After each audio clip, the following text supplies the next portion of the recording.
आज आपका फिर से स्वागत है हमारी क्लास में, जहां हमने हिंदी का सूरदास के पद का सब्जेक्टिव क्वेश्चन कर लिया था।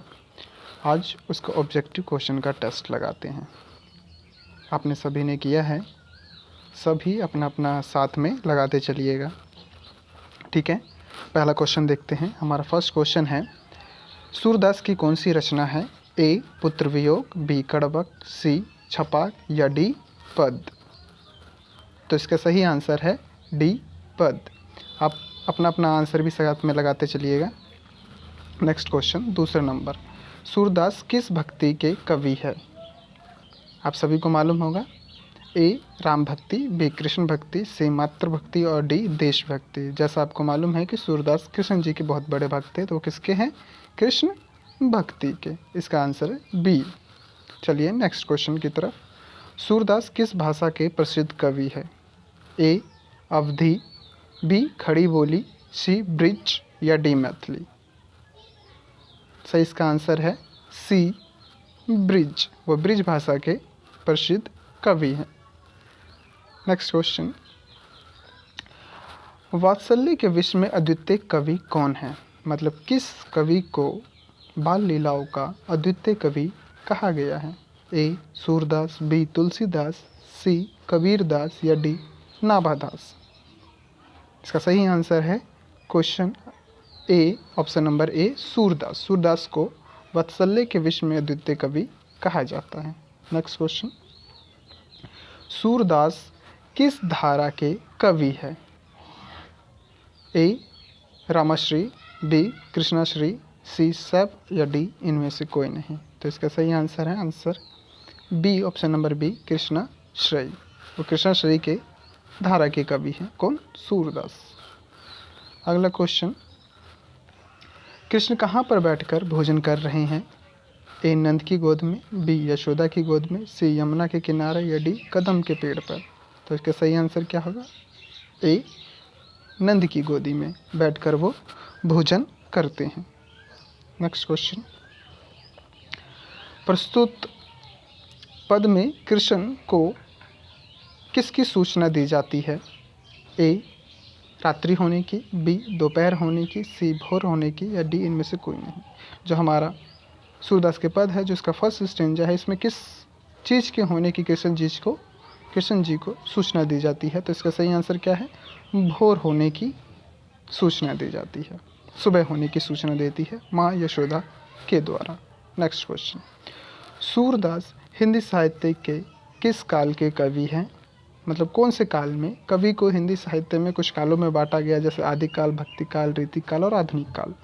तो हमारा जो सूरदास है वो कौन से काल के कवि हैं? तो इसका सही आंसर है बी भक्ति काल। क्यों? क्योंकि वो कृष्ण जी के बहुत बड़े भक्त हुए और कृष्ण जी के ऊपर ही उनका अधिकतर लेखन हुआ है, तो इसलिए वो कौन से? जैसे भक्ति काल में और भी 3-4 कवि हैं, जैसे मीरा हो गई, तुलसीदास जी हो गए, ये सब भक्ति काल के प्रसिद्ध कवि हैं। नेक्स्ट क्वेश्चन 9, कौन सी रचना सूरदास की नहीं है? इसमें से कौन सी रचना सूरदास की नहीं है? ए सूर सागर, बी साहित्य लहरी, सी सूर सरावली या डी सतसई? सूर सागर, साहित्य लहरी और सूर सरावली, ये सभी किसकी रचनाएं हैं? सूरदास की रचनाएं हैं। तो जो आंसर है डी सतसई, ये सूरदास की रचना नहीं है। ठीक है। अगला क्वेश्चन, कौन सी रचना सूरदास की है इसमें से? ए सतसई, बी दोहावली, सी सूर सागर या डी गीतावली? तो क्या सही आंसर क्या होगा? सूर सागर। आप जितना आपका आंसर लगता है, जितना आंसर सही जाता है, वो आप सब कमेंट करके मुझे बताइएगा कि आपका क्या स्कोर जाता है, और इससे हमें भी मालूम चलेगा कि आपकी तैयारी कितनी अच्छी है। नेक्स्ट क्वेश्चन, सूरदास किस चीज़ की भूख है? सूरदास को किस चीज़ की भूख है? ए कृष्ण की जूठन की, बी प्रेम की, सी काव्य रचना की या डी इनमें से कोई नहीं? तो क्या कहते हैं कि मांगत सूर जूठनिया, अर्थात उन्हें कृष्ण की जूठन को क्या कहते हैं? अगर मैं खा लिया तो उसको संपूर्ण हो जाऊंगा, तृप्त होऊंगा, तो वो कृष्ण के जूठन की क्या है?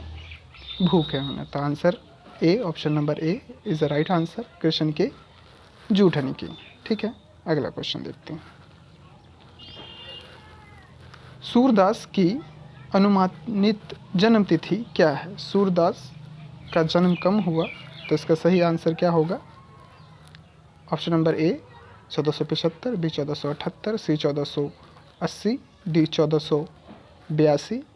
इसमें से सही आंसर है ऑप्शन नंबर बी 1478 में सूरदास का जन्म हुआ। नेक्स्ट क्वेश्चन, निम्नलिखित में से कौन सा कवि अष्टछाप का नहीं है? अष्टछाप में कुछ 8 कवि हुए हैं, ये बात ध्यान दीजिएगा आप। अष्ट माने 8, छाप, 8 कवि ऐसे हुए हैं जिन्हें अष्टछाप के कवि बोला जाता है, जिसमें सूरदास, कृष्णदास, कुंभनदास, ठीक है, जो कृष्ण जी के ऊपर लिखते थे। इसमें से जो नहीं है वो है सी जायसी। जायसी को अष्टछाप कवि नहीं कहा जाता है। नेक्स्ट क्वेश्चन, कछु खात कछु धरनी गिरावत छवि निरखती नंदरनिया में कौन सा अलंकार है? कहते हैं कुछ खा रहे हैं, कुछ धरती पर गिरा रहे हैं, और इस छवि को देखकर जो नंद की रानी यशोदा माँ बहुत प्रसन्न हो जा रही है। तो इसमें कौन सा अलंकार का इस्तेमाल किया गया है? तो इसका सही आंसर है आंसर नंबर डी, अनुप्रास अलंकार का उपयोग किया गया है। ठीक है, इसका आंसर है इसका डी, अनुप्रास अलंकार।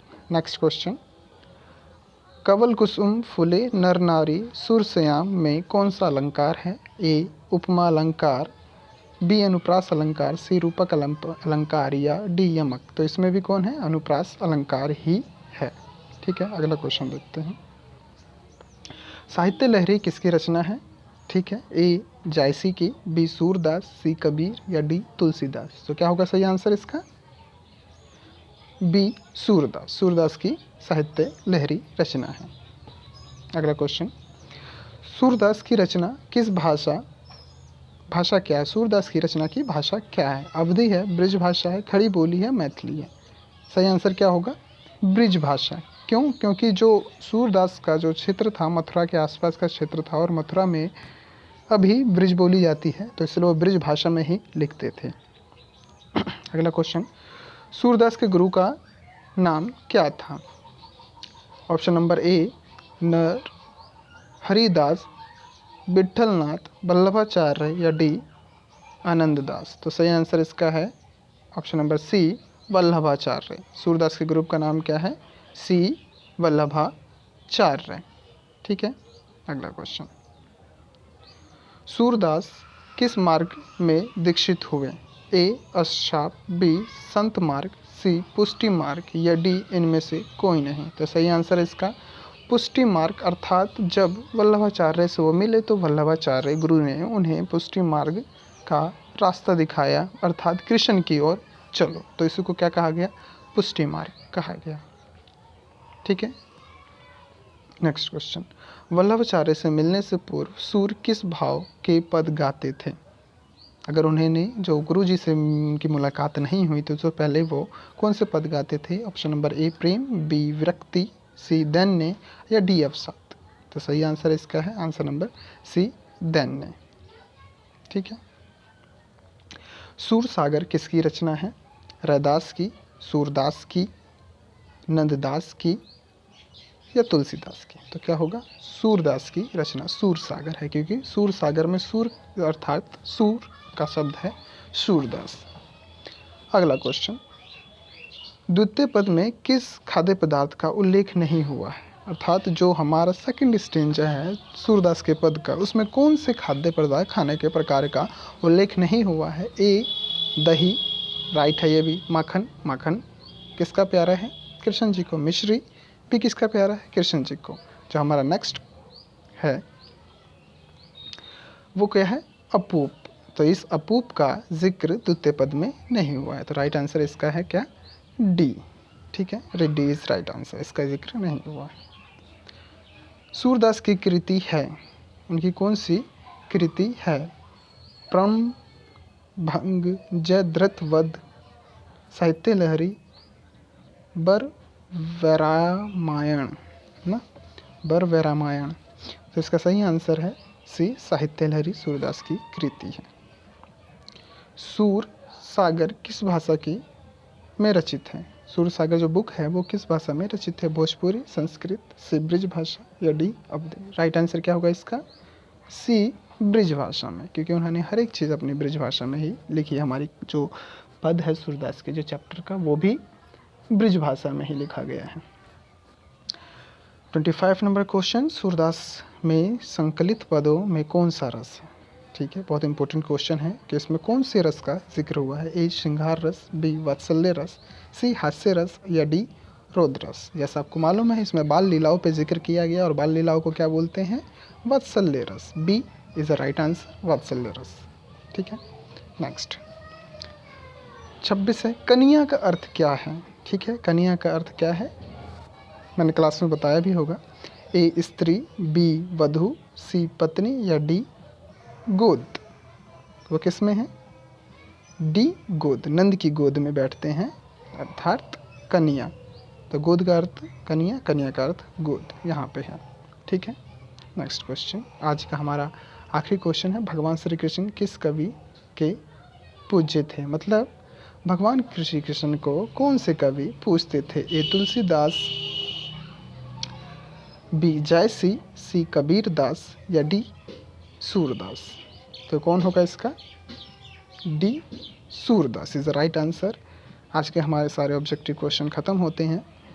आई होप आपको अच्छे से समझ में आया होगा, और हाँ, आपने जितना सही लगाया है वो सभी मुझे एक बार कमेंट ज़रूर करिए कि इतना सही हुआ है। इससे मुझे भी मालूम चलेगा कि आपको भी मालूम चलेगा कि आपकी तैयारी कैसे चल रही है।